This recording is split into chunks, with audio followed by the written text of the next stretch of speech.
Hi everyone, this is Marina and you're watching your monthly forecast for Sagittarius for March 2017. We are going to have a really interesting month with some really rare and important astrological events. And we are starting with the most important one, which is the retrograde Venus. Venus is stationary and turning retrograde on the 3rd of March. And during the whole month, during the whole March, Venus is going to be retrograde in Aries. Venus will be stationary on the 14th degree, so please check if you have personal planets or cusps of houses close to this degree because the influence can be much stronger for you. Also, you can go back to December 2013 and January 2014. This is the last time when we had Venus retrograde, which means that something similar can happen to you during the same period. It can be related with similar emotional experiences, with some kind of feelings that you can go through, with some kind of similar relationships that you may have, and so on. Also, even more interesting is to go back to March and April 2009. This is the time when we had Venus retrograde for the last time in the same sign, in Aries. So this is like a repeating cycle, this is around 8-year cycle which is repeating, which suggests that something which has been important for you during this period can become important for you again. This can be an old relationship, this can be some kind of partnership, emotional connections with others, even business partnerships sometimes, and everything which includes some kind of emotions that you are putting in, and also communications with other people. And Venus is actually retrograde in your 5th house. And Venus is actually very harmonious and strong in 5th house because they're both related with love, entertainment, harmony, pleasant experiences. So Venus in 5th house actually can have a very strong influence over you. Also, it is trining your own sign, it is trining Sagittarius. So the influence can be actually very supportive for you. But it is mostly supportive for restarting something old, especially restarting a romantic relationship, some kind of old hobby that you have left, some kind of things that have been really important and bringing you lots of joy. All of these things actually you can restart right now. It's after all good to know that you should avoid starting new relationships during this period because the retrograde Venus doesn't suppose some long-term positive relationships if they're started during this period. If it is restarting, if it is something old, you have met before, you have known each other, you have been in love, then of course this is a great time to restart that, to connect with that person, to think about if you can improve your relationship, if you can restart it. But starting something totally new, going on a date with someone that you are meeting for the first time, generally it is not beneficial. The interesting situation is if you have your natal Venus retrograde. In this case, the circumstances actually can be opposite for you and the situation. So for you actually this can be the time when you can start all these relationships. But generally for all of us who have Venus direct, the Venus retrograde period is not the best time for starting new relationships. After that, on the 10th, we have Mars entering Taurus and your 6th house. Mars is the masculine planet, related with fighting for something, related with putting a lot of efforts in something, being really passionate about something, and also feeling the desire to do the best that we can do. And in this case, it is mostly affecting the area of your work, some kind of work projects, business partnerships and projects, also your health, and generally your daily routines. So Mars in 6th house suggests that this will be probably the time when you need to put a lot of efforts in your work. This is a beneficial transit for starting a new job, for initiating something, for taking even some kind of risks related with your work.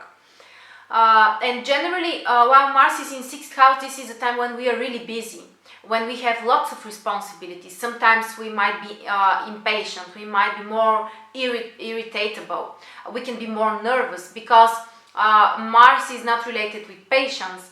And Mars in 6th house can be related with the desire to do everything at the same time, not to leave it on its own, but just to push it until it's done. And because the sign is Taurus, this is not in harmony actually, because Taurus suggests that you need to be practical, you need to be rational and grounded, you shouldn't hurry, you shouldn't be impulsive.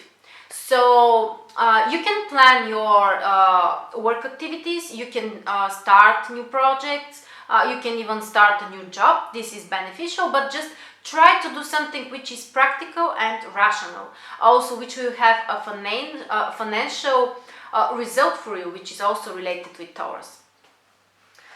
After that, on the 12th, we have a full moon in Virgo and Pisces on the 23rd degree, and for you it falls in 10th and 4th house. Please check if you have planets or cusps of houses close to these degrees. In this case, the influence is much stronger for you. But even if you don't have, the axis 4th and 10th house is activated during this period in your horoscope. And this is actually one of the most important axes in the horoscope. It is the cardinal axis related with our social realization, our success, our career, our vocation. And on the other hand, which is 10th house, and on the other hand we have 4th house, which is our roots, our inner self, what we are keeping really hidden from other people for ourselves, something really really private. So this full moon actually requires from you to find the balance. Find the balance between wanting to keep the things only for yourself, in private, secret, and on the other hand the need or the desire to share it with society, to make it public, to announce it, and so on. So for some people this can be a great time when they can announce some kind of projects that they have been through, something that has been secret for others. They can focus really on their career, which might affect the area of family and home.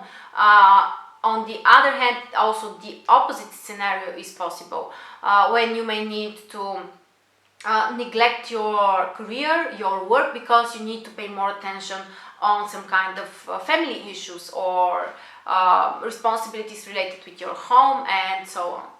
So the main idea is to find a balance, to realize something, to be clear, to have a clear idea about the situations affecting these two areas of your life. Also to be more realistic, not to fantasize about something, but to admit the situation actually. To separate with some kind of unhealthy patterns, some kind of old ways that you have been acting in, and also separating with people who are, not supportive for you, or who have disappointed you.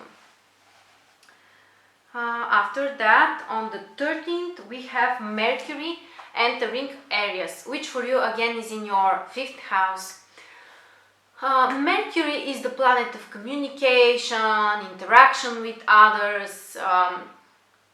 Also, the 5th house is related with romantic relationships, with our hobbies, with the things that brings us joy.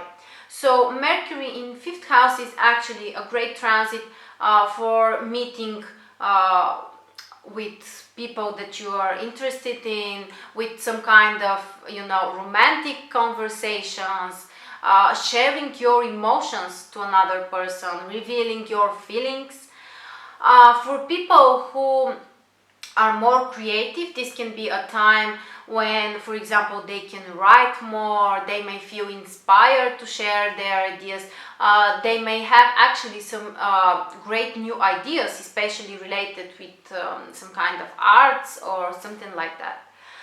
And on the 20th we have also the Sun entering Aries, which brings even more focus to the area of romantic relationships, also your children, and fifth house is also about having more fun, experiencing some pleasant emotions, you know, focusing more actually on entertainment instead of work and responsibilities and so on. So actually this is a great time for you that you can plan your vacation, that you can take a rest, you can go to parties, you can have more pleasant experiences. And on the 27th we have also a new moon on the 8th degree in Aries. So please check if you have planets or cusps of houses close to this degree. But even if you don't have, the new moon in 5th house suggests that there is a lot of focus in this area of your life, that you can start a lot of things in this area, that you have more vitality, that you can have more fun, you can have more pleasant experiences. And until the 20th, actually, the transit sun is in your 4th house, which suggests that probably you may need to take care more of some kind of family responsibilities, to spend more time with your family, children, take care of your home. But sometimes 4th house is more about responsibilities, even if they are about home or family.